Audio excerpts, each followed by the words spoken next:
पश्चिम बंगाल विधानसभा में anti rape bill pass हो गया। इसे अपराजिता महिला एवं बाल विधेयक 2024 पश्चिम बंगाल आपराधिक कानून एवं संशोधन नाम दिया गया है। ये बिल बलात्कार और यौन अपराधों के खिलाफ सख्त कानून का वादा करता है दोस्तों। अब इसे राज्यपाल के पास भेजा जाएगा, उसके बाद ये राष्ट्रपति के पास जाएगा। दोनों जगह पास होने के बाद ये कानून बन पाएगा। आज के इस वीडियो में हम नए कानून में सजाए मौत से लेकर कौन कौन से प्रावधान हैं आपको बताएंगे और साथ ही ममता बनर्जी ने विधानसभा में भाषण के दौरान उन्नाव और हाथरस को लेकर क्या कहा वो भी आपको बताऊंगी। और चर्चा इस बात पर भी दोस्तों कि क्या ये बिल वास्तव में महिलाओं की सुरक्षा को लेकर सरकार की सच्ची नियत को दर्शाता है और इस बिल के पास होने के बाद कानून बनने की राह कितनी मुश्किल है और क्यों, ये भी आपको दोस्तों इस वीडियो में मैं आज बताऊंगी। आदाब, नमस्कार, मेरा नाम है मिसबा खान और आप मुझे द पिलर इंडिया पर देख रहे हैं।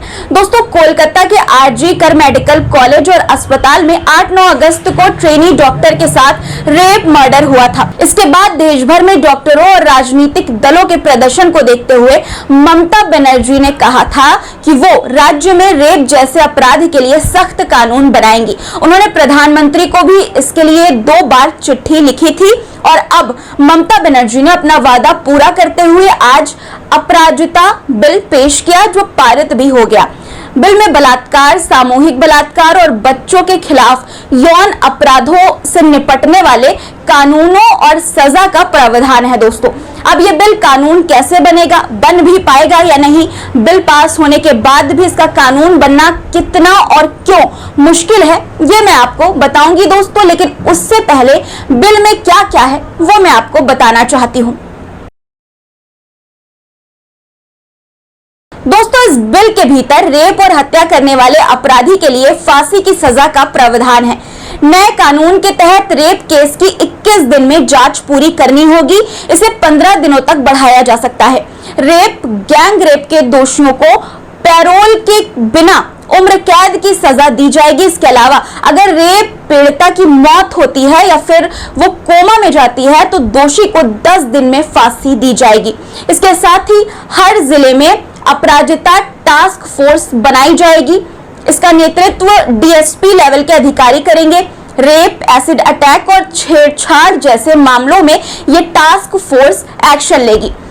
अपराधी की मदद करने पर 5 साल की कैद की सजा का प्रावधान है दोस्तों।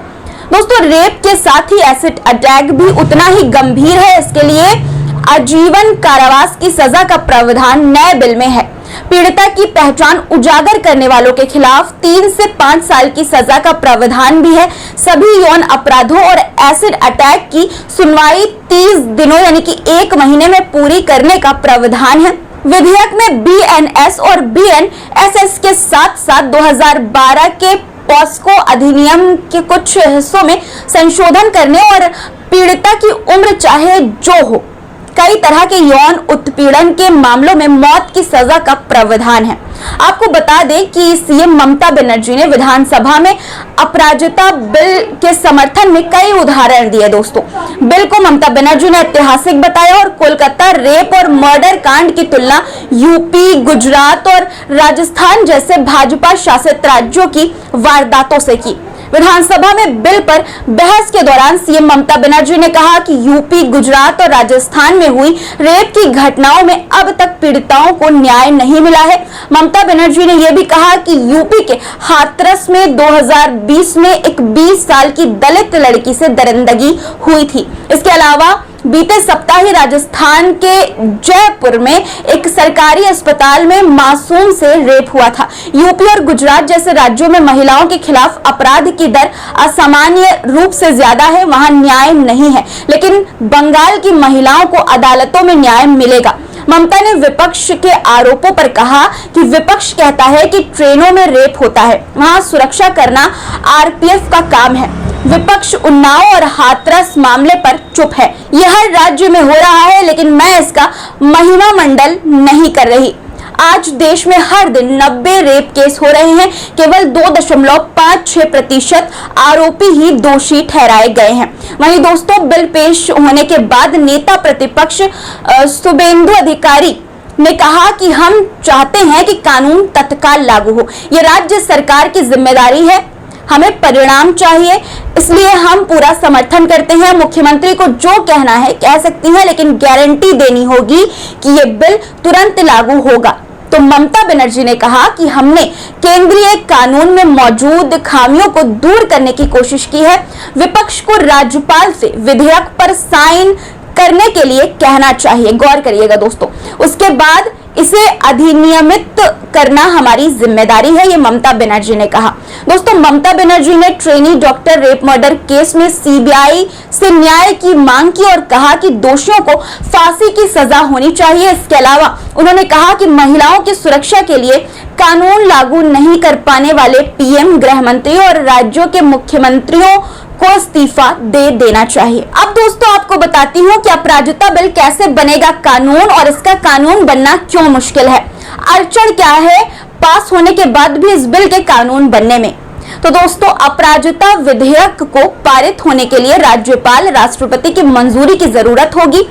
विधानसभा में अपराजिता बिल भले ही पारित हो चुका है, पर अब इसे हस्ताक्षर के लिए राज्यपाल के पास भेजा जाएगा। इसके बाद इसे राष्ट्रपति से मंजूरी मिलना जरूरी है। दोस्तों, 294 सदस्यीय राज्य विधानसभा में तृणमूल कांग्रेस को 223 विधायकों का समर्थन है, इसलिए इस बिल का पारित होना मुश्किल नहीं रहा। हालांकि इस बिल को राज्यपाल और राष्ट्रपति दोनों की मंजूरी की जरूरत होगी, जो बेहद मुश्किल हो सकता है। और अगर मंजूरी नहीं मिली तो ये बिल कानून नहीं बन पाएगा और बस हवाई बातें ही रह जाएंगी। दोस्तों, ऐसे कई उदाहरण हैं जिससे पता चलता है कि ये कितना मुश्किल हो सकता है, क्योंकि पहले भी कई ऐसे बिलों को विधानसभा में पारित किया गया है जो आज तक राष्ट्रपति की मंजूरी का इंतजार ही कर रहे हैं। जैसे दोस्तों, साल 2019 में आंध्र प्रदेश दिशा विधेयक और 2020 के महाराष्ट्र शक्ति विधेयक में सभी रेप और गैंग रेप के मामलों के लिए सिर्फ एक ही सजा यानी कि मौत, सजाए मौत का प्रावधान था। दोनों को राज्य विधानसभाओं में सर्वसम्मति से पारित किया गया था, लेकिन आज तक किसी को भी राष्ट्रपति की मंजूरी नहीं मिली है। दोस्तों, इससे पता चलता है कि अपराजिता बिल का कानून बनने का सफर कितना मुश्किल भरा हो सकता है। इन घटनाओं को देखते हुए मन में एक सवाल भी आता है कि क्या सरकार सच में चाहती है कि रेप के लिए कोई सख्त कानून बने?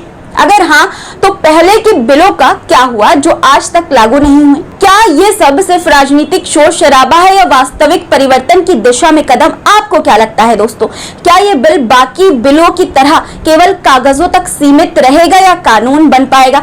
आपकी राय कमेंट में जरूर बताइएगा दोस्तों, और आप के क्या विचार हैं इस बिल और कानून की प्रक्रिया पर, यह भी कमेंट में लिखिएगा। और अगर आपने चैनल को सब्सक्राइब नहीं किया है दोस्तों, तो जरूर से कर लीजिए इसी तरह की वीडियोस को देखने के लिए। फिर मुलाकात होगी आपसे कुछ नए मुद्दों के साथ, तब तक के लिए अपना रखिए ख्याल और मुझे दीजिए इजाजत। धन्यवाद।